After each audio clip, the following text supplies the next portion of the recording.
YouTube fragrance reviewers are admittedly a strange breed of people, and it's about time that we all admitted it.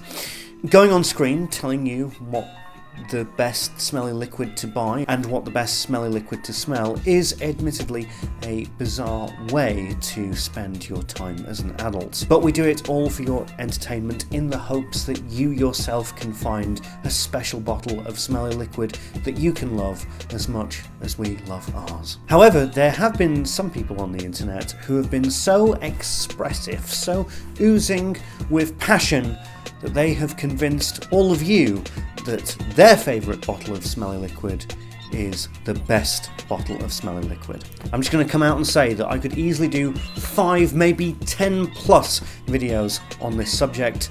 There's been a lot of hype in this community. Here are 10 biggest hyped fragrances and who hyped them. Number 10, Robes 08 Issey Miyake L'Eau d'Issey Summer Edition 2009. Back in the old days of FRAG-Com, there was a man called Mark. He still remained popular to the hardcore fans, but you need to understand that back in the day, if Mark said a fragrance was good, it was as if God had come down from the heavens and proclaimed that this scent was a saint. I think Mark is underrated for just how great he was at his presentation skills. To give a real feel of scope and variety in his collection, his hauls alone would be insane. 40 fragrance bottles, 50 fragrance bottles, bought all at once. With an insane encyclopedic knowledge of all things scent, and the fact that you could see the massive collection flanked behind him in his videos, you really felt that this man could have any fragrance in the world. So with this in mind, when he had a number 1 on his top 20 seasonal lists, it meant business, because this man had seemingly all the fragrances in the world ever. His lists were meaningly thought out, and they made you feel as though the fragrances on there had earned their spots, rather than just grabbing a load of fragrances from your shelf to shamelessly get clicks and ad revenue money. Number 1 spots, especially, were truly coveted prizes. If a fragrance was named number 1 in a Robes 08 seasonal list, it felt as though it might as well have won a bloody Fifi award. I cheered.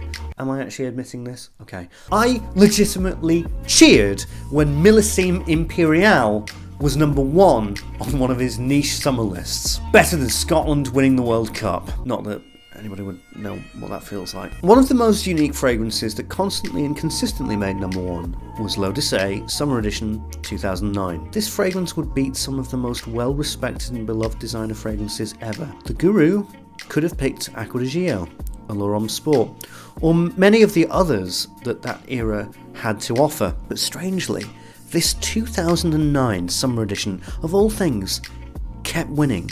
It's kept getting that number 1 spot in his summer designer lists. From the house of Issey Miyake, I think their best release. Personally, it beats out the classic. This is Issey Miyake's Summer Edition 2009. Continues to dominate this list since 2000. You go back on my channel. This was kicking butt on my channel since 2009. Hasn't really moved from the number 1 spot. It lost its spot once in a while, but it came right back. If you go to any of Robes 08's top 10 or top 20 summer designer lists from the year of about 2009 to 2013, chances are the number 1 will be L'Eau d'Issey Summer 2009 edition. It created a palatable interest in this fragrance, a perfect storm of intrigue and hype.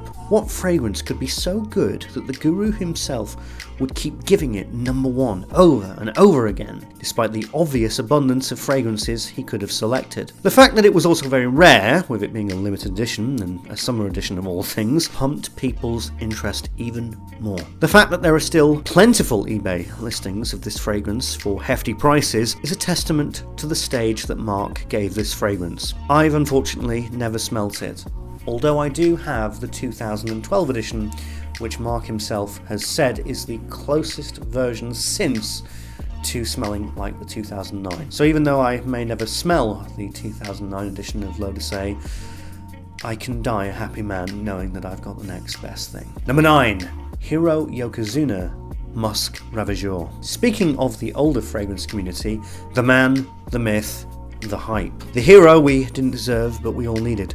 People are stunned when they hear me utter the words Jeremy Fragrance didn't get me into the YouTube fragrance community. It's almost like saying Jesus didn't get me into Christianity. But hang on, this YouTube community started out with Jeremy, right? No, in fact, all things considered, Jeremy was late to the party by about a good 5 years. The original reviewers at the time were Mark, as just mentioned, Fragrance Bros, DrakDoc, and of course, Hiro. Hiro was the hype king. He even had his own brand of hype, Hiro Hype, the best type of hype. As well received as my Lidge video was, and I sincerely thank each and every one of you for the kind words that you gave towards it, I would have never heard of the likes of Lidge, Spiritueuse Double of Vanille, Shergi, and of course his most infamous hype monster, Musk Ravageur. The way that Hiro talked about this fragrance made it seem like it was the closest thing to a love potion that any mortal man could imagine. It was sex in a bottle, or so he proclaimed. The ultimate fragrance that could make any woman fall for you. People were hyped, of course. I'm surprised Frederic Malle and Maurice Roussel didn't become millionaires off of it. Musk Ravageur got a huge influx of attention that would have never have came if Hiro hadn't talked about it in the proficient and passionate way that he did. It was simply inspiring. It was in general quite incredible to see a YouTuber be able to shift the momentum of one fragrance in the eye of thousands of people. But then people actually smelt it, and it was disappointing to say the least. As other reviewers smelt Musk Ravageur, the reactions became mixed at best, and many reviewers, including myself, didn't find it to be the lady-killing serum that Hiro had made it out to be. It smelt old and medicinal. Jer from the Fragrance Bros even referred to it smelling like ball cream. I've owned Musk Ravageur for a while, and I do like it, and it does have a sensual aspect, no doubt, but it's so heavy and thick with the clove and orange that it does give the scent an ointment cream vibe. I personally think that it's quite a beautiful fragrance in itself, but it isn't the lady-killing, incredible love potion that it was described to me as. But luckily there was something that I personally found that could fill that spot. Number 8, the Fragrance Apprentice. That's me, by the way. Kisses Rain. The Kisses Rain video that I did 3 years ago was an interesting video that I look back and now I just see flaws and things I maybe could have done better. But in a lot of people's eyes, it will always be their favourite video I've ever done, and something I'll never be able to outdo. I still love Kisses Rain to this day, but as proven by Musk Ravageur and Hiro, Kisses Rain works very much for me and my needs, but it may not necessarily work for you and yours. It may not resonate with you in the same way. That's just the way it is. As I said, I'm honestly very proud that I was able to bring Kisses Rain to the attention of the FragCon and even to Fragrantica, where this lovely review states by Rich Milton, shilled heavily by YouTuber Fragrance Apprentice, it's a nice warm vanilla, woody, luxurious composition, but not the heavenly scent widely promoted by George the Fragrance Apprentice. It makes one wonder if little Georgie is either paid for his reviews or gets free bottles. Yes, please remember, everyone, that if a fragrance reviewer has a different opinion about a fragrance that you have an opinion on, no matter how trivial, it's not that fragrance is an incredibly subjective art form and people will interpret it through their different tastes and through their different needs and through the different experiences that they've had and different connotations that go along with that, and because of that there's an incredibly huge spectrum of interpretation and opinion for a innately subjective art form. No, it's because they're being paid and are shilling. No exceptions ever. Case closed. Number 7, FRAG-MENTAL. Enigma from Roger Parfums is my favourite fragrance of all time. Want to know how much my friend Chris loves Enigma? Well, I got it, and my bank account has never forgiven me. Chris is a classy man who constantly looks as though he's on the verge of being cast as James Bond, or, I don't know, maybe the lead role in some sort of Arctic science fiction TV series, who knows. The point is, he's a classy gent and has fine taste, so he obviously needs a scent that is strong, opulent, and, well, enigmatic. I have a feeling that in the next few years we'll be talking about Roja Dove as the #1 niche fragrance brand in the world. They have been building for the past few years, really, only up against Creed and Amouage, and although Amouage is still fighting hard and releasing some pretty decent bangers of late, Creed have been starting to lose their grip over the niche world. Roja Dove's flagship fragrance has got to be Enigma. Now let's be clear, Enigma is no Aventus. It's a woodier, more sophisticated, higher class, expensive scent, and the man who's connected it with the most and talked about it the most passionately is my good friend Chris. Knowing Chris's taste with scents such as ombre and Tuscan leather, and Nosomato's Pardon being some of the signatures in his collection, it's no wonder that Enigma, or Creation E for North Americans, is easily his favourite. This is a truly sophisticated man's fragrance, and only a truly sophisticated man would have it as their favourite. Number 6. Cascade Scents, the entire house of Byredo. Ah yes, well with that being said, Byredo are a great and solid fragrance company from Sweden, mainly focused on minimalistic and aerated scents that are both quite easy to wear, but also very unconventional. Even before my main Manny was telling us how swaggerific or imperatively, transmutantly, holorific I don't know, that's just literally how Manny speaks. I don't know what I'm saying. Anyway, before all of that happened, Byredo had some success with Pulp. Pulp was making the rounds in FragCon, both on YouTube and on Fragrantica, with their unconventional citrus fragrance, which is precisely what you think it would smell of. Pulpy fruit and vegetables. Amazing. And then Manny came in and stated quite clearly, in fact I have verbatim what Manny said here. I wrote it down on my notes. This is honestly 110% what Manny said about Byredo. I've not made this up. This is legitimately this is what, just listen honestly, this is what he said. Hey yo dog, for real, I'm gonna come in and that treyway shit and give you a tell all for the purposes of sincerity and simplicity, a tell partial. I be higher than a mofo on that Byredo dog. You seen Mojave G money and that G water and that Bay Afrique? For all intensive purposes, I would decree that this scent be emphatically the shit, truly from the heart dog. Now, with that being said, the Dizzle is for real, bro, real recognize real, and I feel the Holy Ghost when I smell them. It's all good, dog. Superfly money be riding high. Byredo on that gang shit, no cap, salute brother, wear your fragrances. Dramatization may not have happened. Amazing. Honestly, Megan, if you knew Manny, you'd get it. So yes, Cascade Scents, continued adoration of the fragrances such as Baldafrique, Gypsy Water, and Mojave Ghost, and him continuously putting these on his spring and summer lists in general, raise the bar of interest of Byredo as a brand. I know Manny's taste, and the simple minimalistic touch with sophisticated blending that Byredo bring to the table is something that Manny readily appreciates. I myself bought Baldafrique and think it's a phenomenal fragrance, really, really intriguing, and I'm always so impressed with how they do something that's so minimal, but yet so larger than life. I look forward to purchasing more fragrances from them. Salute, brother. Number 5, curly fragrance, Antonio Banderas Blue Seduction. When I found out that Michelle from Curly Fragrance, who usually revels in overspraying really, really harsh, heavy, woody, amber, barnyard oud fragrances from Middle Eastern countries like the United Arab Emirates, I was absolutely shocked when I found out that she had been hyping to the moon a very, very lovely citrus aquatic blue fragrance. Oh, Curly Scents! Yes, Andrea from Curly Scents, or Wonder Woman, oh intense, loves her some Antonio Banderas Blue Seduction. And when a woman who looks like this tells you that this is a fragrance that she loves, all of the men buy all of the bottles. After first referencing it over a year ago in her video Keep Only 4 Fragrances for Life and other such videos, it was obvious Andrea loved this blue fragrance so much that she'd literally decorated her background to show her appreciation for it. Seriously though, it's now been reviewed and mentioned multiple times by different and various fragrance reviewers, and its Fragrantica score and interest has had a noticeable jump.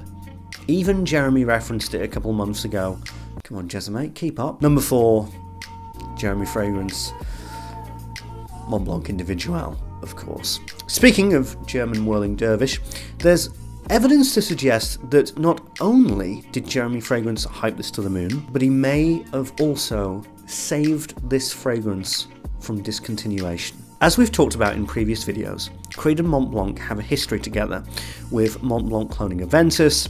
Sure, everybody's cloning Aventus these days, but it could potentially be more as a reply, or in pro wrestling terminology, a receipt for Creed cloning Montblanc Individual. Now, in the early to mid 2000s, it was original Santal that was the more popular of the two, which of course is a clone of Montblanc Individual. In mid-2016, I was working at House of Fraser in Manchester when Montblanc Individual suddenly disappeared from the database and we stopped selling it. Around this time, Individual also on the internet was starting to get a bit harder to find and prices on eBay were rising. The foregone conclusion?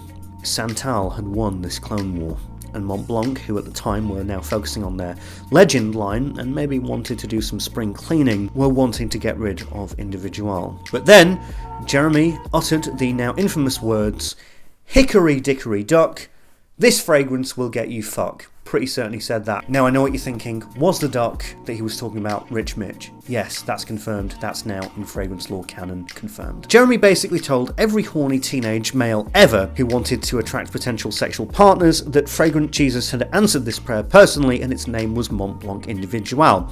More individuals were sold that year than the peak of human slavery, and suddenly Montblanc had one of the hottest and hyped fragrances on the entire planet. Eventually, those prices on the internet came down and more listings became available at a very good price. It's interesting to note that Montblanc Individual never returned full force in retail outlets, but there's an argument to say it wouldn't need to, as it had found a sustainable home online. Number 3, Gents Scents Halloween Man X. Speaking of Fragrant Jesus, Gents Scents, or what would happen if Commander William Riker from Star Trek The Next Generation and that bloke from the Southern Comfort advert fell into a tumble dryer and coalesced into a single universal force of sexual vitality, is not really much of a hype man. Gents Scents is more the type of rare reviewer everyone should aspire to be, a reviewer who is constantly on the pulse of the fragrance industry and attempts to tackle all new releases, even before they're released. He's more of a news anchor of fragrance than just another reviewer, but one fragrance is something that he clearly loves, and this love and adoration for the fragrance has translated very well into many of the videos where he's talked about it. And that is, of course, Halloween X. A distinctly unique coffee fragrance, helped by its cheap price tag no doubt, is something that Ashton hasn't exactly hyped per se, just talked about on a consistent basis. Halloween Man X, which is a very silly name for a fragrance, is a fragrance that will tick many boxes for a lot of people because of the fact that it lasts a good amount of time, has a fabulous gourmand scent that will keep a mainstream audience happy, but also that peculiar coffee note to keep frag heads who want something a little bit more unique happy also. This is one I'm legit going to be wearing in the fall and probably winter too, so look forward to seeing this one in some lists on my channel in the future. It's a solid cheap fragrance that will keep a lot of consumers happy, and it was brought to the attention of many thanks to Ashton. Number 2, Jeremy fragrance again. Yves Saint Laurent Le Nuit de l'Homme. Oh, it's Jeremy again! What a surprise! Jeremy has hyped quite a few fragrances, of course. There's many YouTube reviewers who have become excited and passionate about fragrance because of Jeremy, and that is nothing to be sniffed at. But his crowning achievement? Probably Le Nuit de l'Homme. He even has an iconic photo where he's spraying it into his mouth, which is not a healthy idea, don't do that. Now don't get me wrong, Le Nuit de l'Homme was not Montblanc Individual when Jeremy got his hands on it. People forget that L'Homme, the original fragrance, was at one point the biggest selling fragrance in North America. So Le Nuit de l'Homme had already a cemented audience when it was released, and it was a bestseller already. But Jeremy gave it a mythical holy grail element, the same way Hiro did with Musk Ravageur. But the difference is that when Hiro recommended Musk Ravageur, when people actually smelt it, it got incredibly mixed results. Le Nuit de l'Homme was already a great fragrance. It was already a mainstream successful hit that was loved by the general population. The power wasn't the hype in itself, it's that Jeremy had given a solid recommendation, something that was truly great, and he helped bring it to a whole new audience. the Nuit de l'Homme has now become an essential fragrance in anyone's collection. I even own it, begrudgingly. It's not my favourite fragrance and I don't wear it too much, but it's handy to have. It's probably one of the greatest fragrance recommendations that any reviewer has ever given. But what is the number one most hyped fragrance in the entirety of the fragrance community? Well, friends, most of you will have probably guessed it, yes. Is it an anticlimax? Yes. Has it become a sort of irritation to this community rather than a genuinely loved thing? Yes.